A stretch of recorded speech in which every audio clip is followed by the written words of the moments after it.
여러분들, 책을 읽으면 혹시 효과가 있습니까? 저는 책을 읽고 나면 한두 문장 빼고는 거의 기억에 남지 않더라고요. 맨날 시간만 버리는 것 같고 독서를 계속 해야 되나 말아야 되나 고민만 했습니다. 그러던 어느 날 수학 공식처럼 독서법에도 공식 같은 게 있나? 라는 생각을 했습니다. 예, 있더라고요. 실제로 이 책을 읽고 저자가 말하는 독서 방법을 그대로 사용하니까 이제는 시간이 지나도 사람들에게 오히려 설명까지 할 수 있더라고요. 책에서 얻은 지식을 일상생활에 한번 써먹어 보고 싶은 사람이나 책을 통해 부자가 돼보고 싶은 사람들에겐 이 독서법을 진짜 추천합니다. 독서량은 진짜 하나도 중요하지 않아요. 오운환처럼 남들에게 보여주기식의 독서는 중요하지 않다는 말입니다. 중요한 것은 바로 올바른 독서법입니다. 여러분들의 독서 효율을 제가 최대한 올려드리겠습니다. 이 마법 같은 독서법을 알고 싶다면 이 영상은 여러분들에게 큰 도움이 될 것입니다. 일단 우리가 독서를 해야 되는 이유를 한번 되짚어 봅시다. 빌 게이츠, 워렌 버핏, 일론 머스크와 같은 세계 최고의 부자들에겐 신기하게 공통점이 하나 있더라고요. 그것이 바로 독서입니다.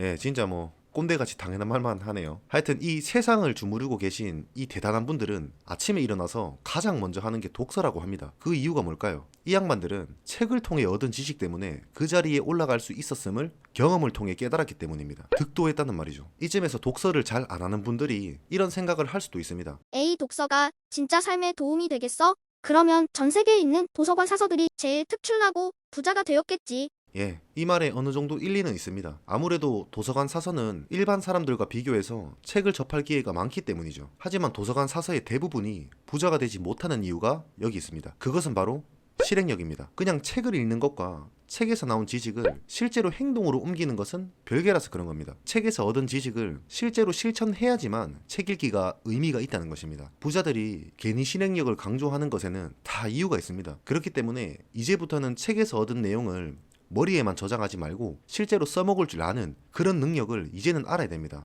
저는 하루하루 살기가 힘들단 말이에요. 책 읽을 시간이 하나도 없다고요. 단언컨대 책 읽을 시간이 없으면 부자 될 시간도 없습니다. 책 읽기 효과는 금융 상식과 마찬가지로 복리로 작용합니다. 즉 하루라도 빨리 책을 읽어야 복리의 혜택을 다 누릴 수 있다는 것이죠. 세계 최고의 투자자 워렌 버핏은 이런 말을 했습니다. 최고의 투자는 자신에 대한 투자이며 자신에게 하는 투자 중 책 읽기만한 게 없다. 우리는 이제부터라도 무지성 책 읽기에서 진짜 독서법으로 변화를 줘야 합니다. 자, 서론이 길었죠.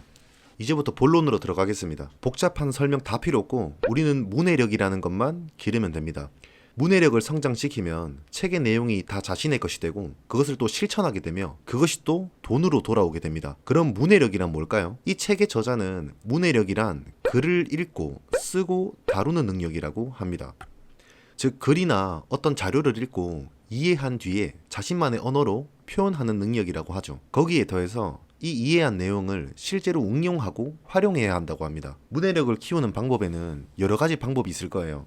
책을 읽고 토론을 해본다거나 읽을 때마다 밑줄 치고 다른 노트에 옮겨 적는 것처럼 아주 많은 방법들이 있습니다. 하지만 이 책에서는 113 매직을 실천하는 것으로 간단하게 해결 방법을 제시해줍니다. 113 매직은 일본의 정신과 의사 가바시와 시온이 뇌 최적화를 위해 발명한 방법입니다. 113 매직은 일주일에 한 권의 책을 3가지로 아웃풋한다는 의미입니다. 아웃풋이 뭐냐고요?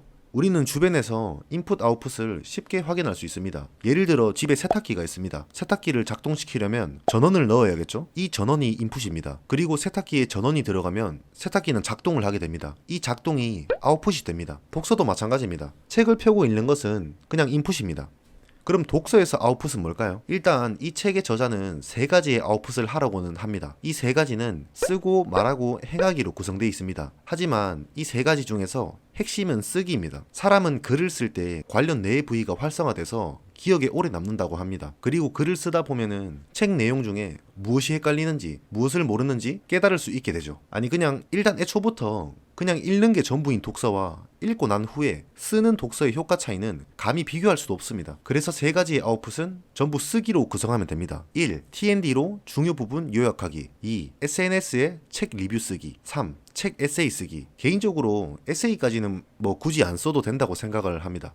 그래서 책 리뷰를 쓰는 것을 중심으로 설명드리겠습니다. 이왕 리뷰를 쓰는 거라면 중구난방으로 쓰는 것보다는 뭐 깔끔하고 보기 좋게 제대로 쓰는 것이 좋겠죠. 일단 그러기 위해서는 책을 읽는 과정으로 다시 한번 돌아가 봅시다. 대부분의 사람들은 책을 읽다가 마음에 들었던 대목에 밑줄을 긋습니다. 그리고는 그냥 바로 다음 장으로 넘어가죠. 이것이 틀린 방법입니다. 그냥 밑줄만 치면 다시 책을 읽었을 때 어떤 감정이랑 생각으로 그때 밑줄을 친지 기억이 안 날 수 있기 때문입니다. 우리는 책을 다 읽고 나면 밑줄 친 부분을 중심으로 다시 정리를 해야 됩니다. 그래서 밑줄을 칠 때 왜 이 부분에 밑줄을 쳤는지, 어떤 생각과 느낌이 드는지 구체적으로 그때 적어 놓아야 됩니다. 자, 이렇게 밑줄 친 대목에서 느낀 점을 상세하게 기록했다면 드디어 우리는 정리라는 것을 할 수 있게 됩니다. 이 정리는 TND 형식으로 정리합니다. TND는 타이틀 그리고 데스크립션의 약자입니다. 어느 한 문단이 마음에 들어서 밑줄을 그었다면 정리를 할 때 그것의 중심 내용을 타이틀인 제목에 적습니다. 그리고 그것에 관한 내용을 데스크립션, 설명을 해야 되는데 이때 책에서 적힌 말을 글자 그대로 복사 붙여넣기 하시면 안 됩니다. 이건 그냥 표절입니다. 그 내용을 자신의 생각과 느낌으로 자신만의 언어로 구성을 해서 적어야 됩니다. 거기에 대한 자신의 의견을 넣어도 좋습니다. 이쯤 되면 이 쓰기의 핵심이 분명해집니다. 바로 자신의 언어로 표현하는 것이죠. 이게 없으면 책 리뷰고 뭐고 다 의미가 없어지는 겁니다. 만약에 자기가 진짜 어느 한 문장을 그대로 쓰고 싶으면은 인용을 했다고 무조건 표시를 해둬야 됩니다. 이렇게 TND 형식으로 정리를 했다면 이제 1단계는 끝이 났습니다. 일단 이것만 해도 책 읽기의 효과는 이미 이전과 비교할 수 없을 정도로 효과적으로 바뀝니다. 자, 이렇게 정리한 내용을 가지고 이제 리뷰를 써봅시다. 일단 이 리뷰를 쓰는 공간은 노트나 메모장에 적어도 되긴 한데 이왕이면 SNS에서 써보도록 합시다. 배달의 민족에서 우리는 음식을 시킬 때 리뷰를 보통 봅니다. 이것과 마찬가지로 자기가 쓴 책 리뷰가 그 책을 구매하려고 하는 사람들에게 또 하나의 정보가 될 수 있기 때문이죠. 일단 리뷰를 쓸 땐 가급적이면 1500자 이상을 쓰지 않도록 합시다. 왜냐하면 보는 사람도 글이 길어지면 집중력을 잃게 되기 때문이죠. 리뷰를 쓰는 방법은 이 8가지 순서대로 작성하면 됩니다. 이 8가지의 항목을 자연스럽게 이을 수만 있다면 어디 가서 욕먹을 수준의 리뷰는 아니라고 확신합니다. 만약 책에 대한 내용을 더 자세하게 써보고 싶다면 유튜브 영상으로 제작해보는 것도 좋습니다.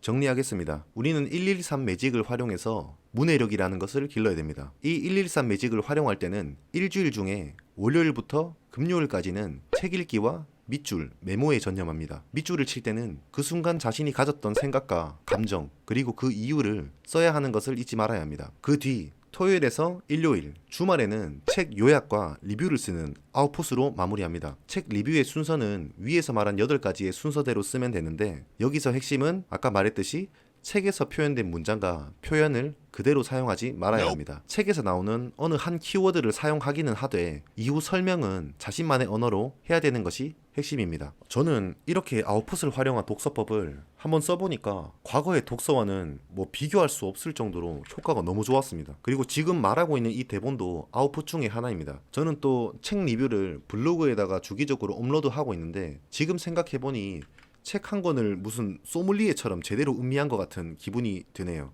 여태 책을 읽고 아무런 변화도 못 느끼신 분들이나 어떤 것이 좋은 독서법인지 모르시는 분들은 꼭 이렇게 한번 독서해보시길 바랍니다. 한번 해보면 절대로 어렵지 않습니다. 오히려 책 읽는 게 더 재밌어지실 겁니다. 이 외에 더욱 자세한 내용을 알고 싶은 분들은 송숙희 저자의 부자의 독서법을 참고해주세요. 다음에는 더 좋은 영상으로 찾아오도록 하겠습니다. 시청해주셔서 진심으로 감사드립니다.